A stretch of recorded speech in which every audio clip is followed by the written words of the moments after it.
I know Oprah Winfrey. So I can say it, President Trump, sir, you are no Oprah. Trump said last week he'd beat Winfrey in the 2020 presidential race. And he dismissed the burst of talk about her possible 2020 candidacy with the belittling comment, "Oprah will be a lot of fun." Of course, that opened the door for a poll. Winfrey beat Trump by 10 percentage points, 48-38, according to Rasmussen. Advertisement. Even with the polling, my initial reaction to the Oprah for President excitement was skepticism. After the disastrous first year of the Trump presidency, and his historic low standing in the polls, I thought Americans would have a new thirst for stable, experienced leadership.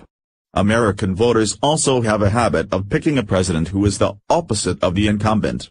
So why trust another TV celebrity as commander-in-chief? But all the polling indicates that people still want an outsider, someone to shake up Washington. They remain fed up with the polarized, do-nothing Congress, the chaos in the White House and the partisan media. That means policy background and political experience are not necessary. By that logic, our presidential elections will necessarily shift to contests among high-profile political outsiders focused on character, intelligence and integrity. If that is the new norm for presidential politics, then Oprah is the greatest threat to Trump's re-election other than the president himself. Meanwhile, he continues to demonstrate that he is a threat to implode. Last week began with the nation debating his mental fitness to be president.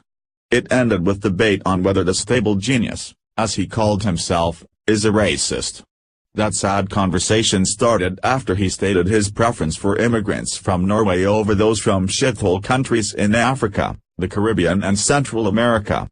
While Trump continues to damage himself with everyone except those voters who would turn a blind eye even if he shot a man on Fifth Avenue. Here, I'm using Trump's own description of his core base. Oprah starts with equally passionate support from women voters.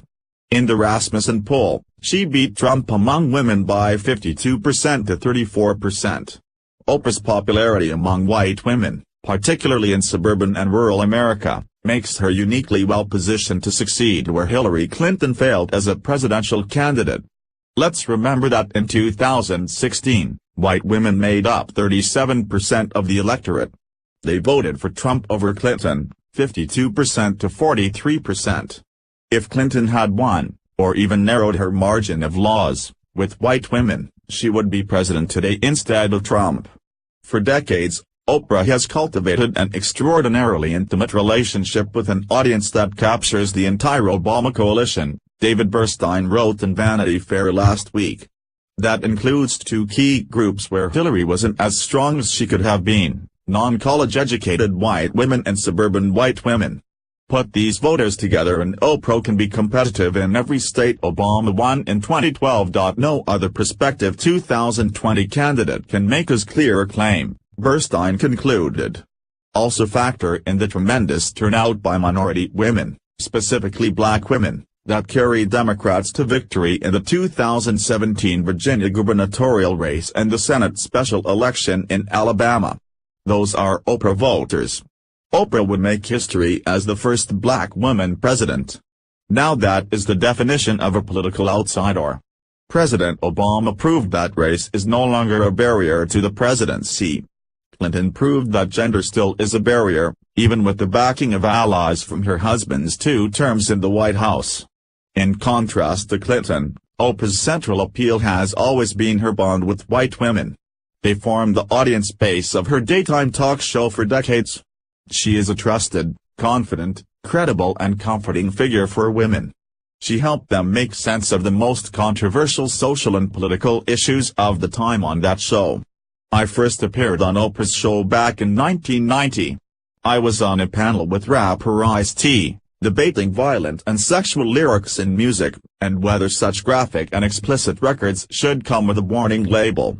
I still remember how Oprah moderated the heated discussion, seeking to build consensus and advance the conversation towards something constructive. I really got to know her when I wrote her first primetime television special. I worked directly with her and took her to visit my aging in-laws.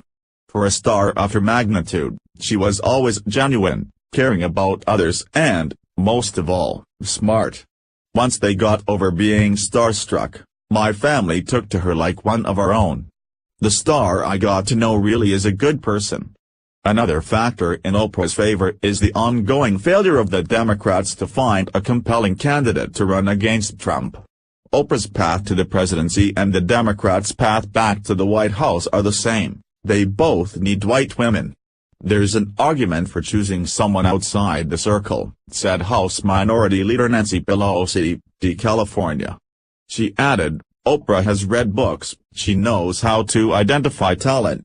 So if we are going into a place where they are devaluing experience in terms of substance and legislative acumen, you may as well have someone who knows what they don't know and will get the best possible people there. Go, Oprah.